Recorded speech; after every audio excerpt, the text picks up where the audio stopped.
Good morning students. आपण मागच्या लेक्चरमध्ये चौथी कॉलिगेटिव्ह प्रॉपर्टी संपवली होती. त्याचं नाव आहे ऑस्मोटिक प्रेशर. आजच्या लेक्चरमध्ये आपण various laws of osmotic pressure शिकणार आहोत. ऑलरेडी तुम्ही एक गॅसेसमध्ये शिकलं आहे, Boyle's law, Charles law, Avogadro's law. पण आपण आता सोल्युशनच्या रिलेटेड ते बघणार आहे, म्हणून मी नाव जरा चेंज केले. तर लिहिलं vans Hoff Boyle's law. Vans Hoff Boyle's law. सगळ्यांना बॉइल्स लॉ माहिती आहे. बॉइल्स लॉमध्ये आपण प्रेशर पी म्हणतो. इथं व्हॅन्स ऑफमध्ये आपल्याला प्रेशरला काय म्हणायचं? पाय म्हणायचं. म्हणजे आपल्याला कोणता प्रेशर बघायचं आहे? Osmotic pressure. कोणता प्रेशर बघायचं आहे? Osmotic pressure. आता बघा, तर पहिलं आपल्याला शिकायचं आहे व्हॅन्स ऑफ बॉइल्स लॉ.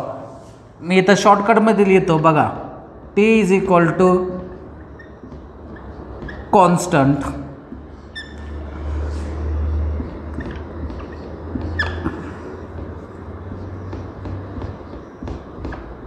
हे बघा असं लिहिलं मी. म्हणजे temperature constant, osmotic pressure is directly proportional to concentration किंवा osmotic pressure is inversely proportional to volume. त्याची डेफिनेशन कशी लिहायची बघा. फक्त तुम्ही एवढं ध्यानात ठेवलं तर तुम्हाला ती डेफिनेशन स्वतः तयार करता येणार आहे. म्हणून मी असं लिहायचं, temperature remaining constant. Temperature remaining constant, osmotic pressure is directly proportional to concentration and or osmotic pressure is inversely proportional to volume. मी अजून एकदा ही डेफिनेशन सांगतो. मी माझ्या नोट्समध्ये पण ही डेफिनेशन लिहिली आहे. ती कशी ध्यानात ठेवायची बघा. Temperature remaining constant, temperature remaining constant, osmotic pressure is directly proportional to concentration or osmotic pressure is inversely proportional to volume. हा झाला बॉइल्स लॉ. तर या प्रोपोर्शनलिटी ऐवजी जर आपण कॉन्स्टंट टाकलं तर पाय इज इक्वल टू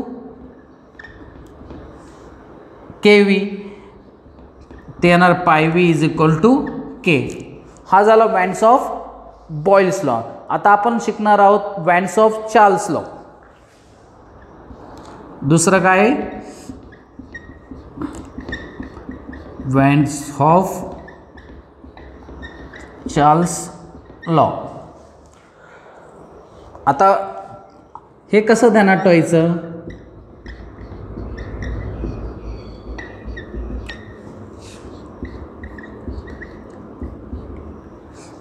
हे बघा, concentration remaining constant, concentration remaining constant, osmotic pressure is directly proportional to temperature. परत concentration remaining constant, osmotic pressure is directly proportional to temperature. Boyle's law काय होता?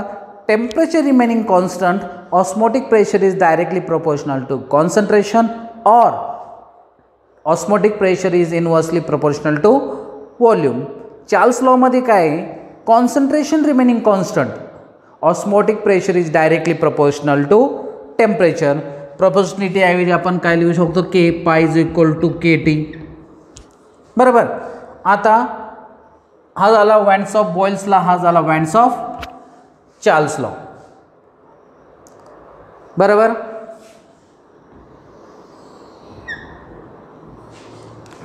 इकडं दिसतंय का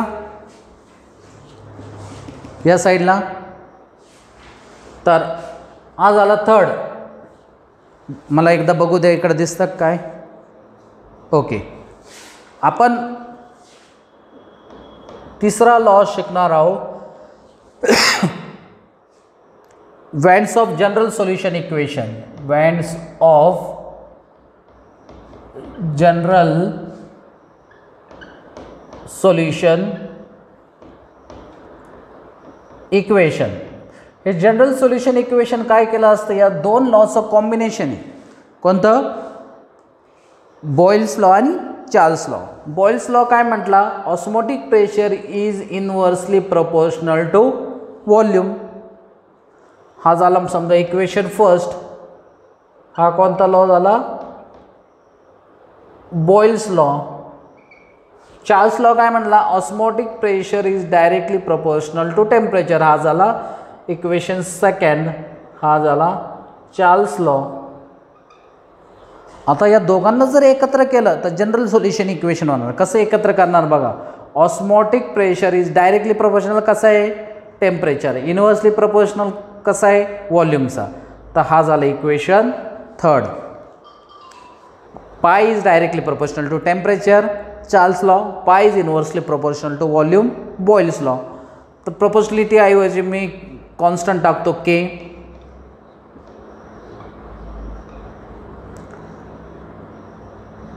हा झाला equation fourth. Pi is equal to K T upon V.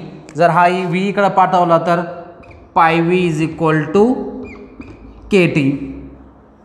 तर हे झालं इक्वेशन फिफ्थ. आणि हे झालं osmotic van't Hoff general solution equation. हे काय झालं, van't Hoff general solution equation. हा के काय झाला, के झाला सोल्युशन कॉन्स्टंट. हा के काय, सोल्युशन कॉन्स्टंट. आणि इक्वेशन काय झालं, van't Hoff general solution equation. Pi V is equal to K T. मला सांगा हे equation P V is equal to R T सारखंच आहे. बघा आयडियल गॅस इक्वेशन 1 मोलसाठी काय, P V is equal to R T. आणि मला सांगा हा के काय, सोल्युशन कॉन्स्टंट. हा आर काय, गॅस कॉन्स्टंट. हा आर काय, गॅस कॉन्स्टंट. आणि हे दोन्ही काय आहे, सारखेच आहे. के आणि आर काय, सारखाच आहे. म्हणून मी एक इक्वेशन काय लिहू शकतो, pi V is equal to R T. हा इक्वेशन 6 झाला. Pi V is equal to R T हा इक्वेशन कोणता झाला, 6 झाला. आणि हा कशासाठी आहे, फॉर 1 मोल ऑफ सोल्यूट. कशासाठी झाला हा, फॉर 1 मोल ऑफ सोल्यूट. लक्षात येतं सगळ्यांचा. Pi V is equal to R T काय झाला, फॉर 1 मोल ऑफ सोल्युशन. जर मी असं लिहिलं pi V is equal to N R T तर हा कोणासाठी झाला, for N moles, for N moles of solute. बघा आता आपण या साईडला लिहू. समजलं, हे 2 लॉ एकत्र करून आपण काय केलं, Vance Hoff general solution equation तयार केलं. ते इक्वेशन मी इकडे लिहितो. बघा काय, pi V is equal to R T हे कशासाठी झालं, फॉर 1 मोल. कारण इथे एन नाही, एन एकच जर असेल तर एन घ्यायची काय गरज नाही. For 1 mole of solute pi V is equal to N R T for N moles of solute. मागच्या लेक्चरमध्ये आपण पायची व्हॅल्यू काढली होती. पायची व्हॅल्यू काय येईल, तो व्ही तिकडं जाईल, N R T upon V. Number of moles आपण व्हॉल्यूम ऑफ सोल्युशन इन लिटरला काय म्हणलो आपण, M, molarity. Pi is equal to M R T. M ऐवजी आपण सी पण लिहू शकतो. Pi is equal to C R T. C म्हणजे कॉन्सन्ट्रेशन. तर वेगवेगळे लॉज हे करून आपण पायची व्हॅल्यू काढली.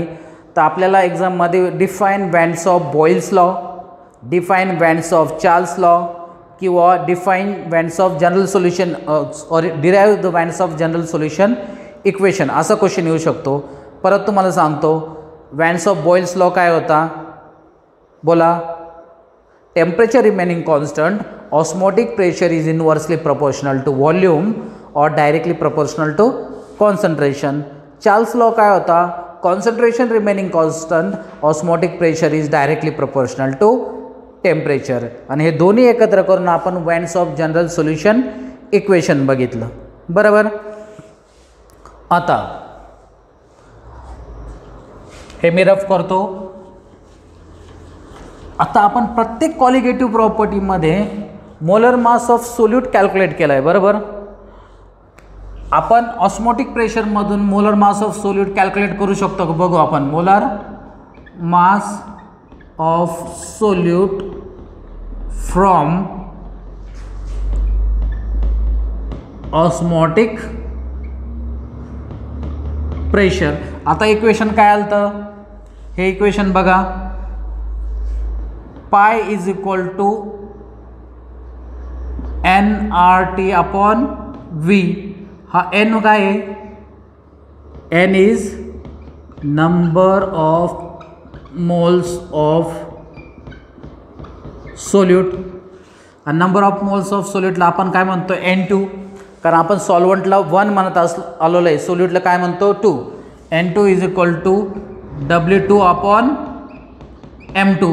तर N2ची व्हॅल्यू इकडे टाकू आपण, pi is equal to W2 into R into T upon M2 into volume in litre.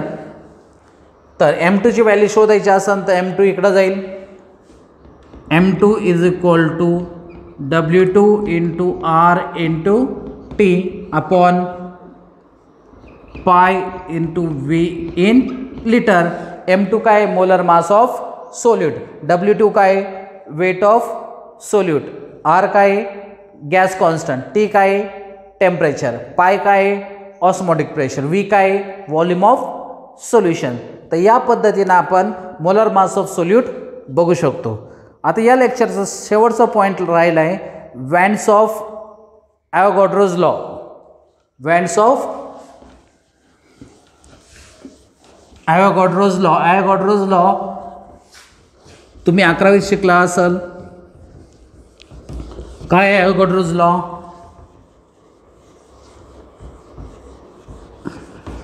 Under the same condition of temperature and pressure, equal volume of gas contains same number of molecule.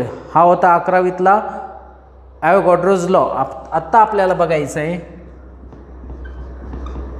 Van हॉफ्स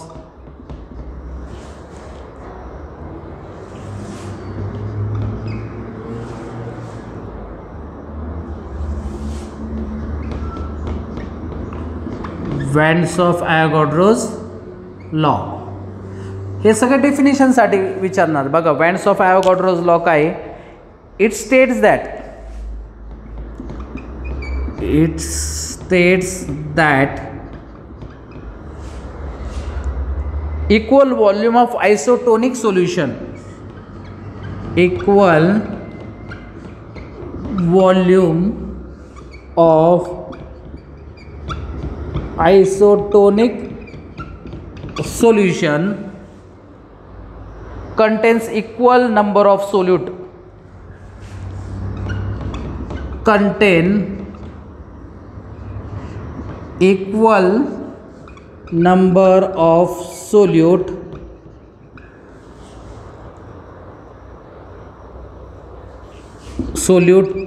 particles at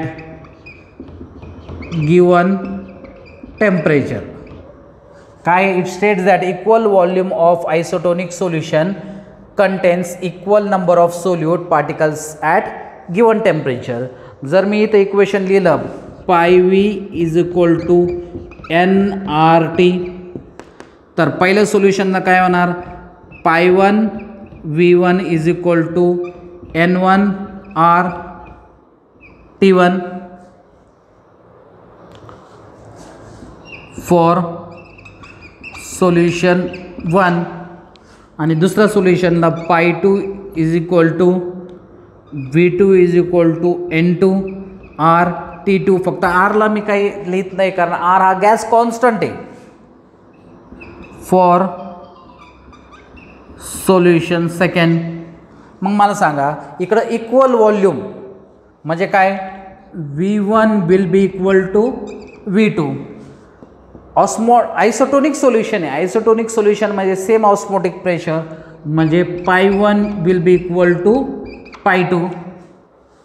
same temperature म्हणजे T1 will be equal to T2. Volume सारखं आहे, osmotic pressure सारखं आहे, temperature सारखं आहे, T1 is equal to T2. त्याच वेळेस काय असणार आहे, so N1 will be equal to N2. Number of particles काय असणार आहे, equal number of solid particles. बघा equal number of solid particles. मग त्यावेळेस काय असणार आहे, N1 will be equal to N2. समजलं.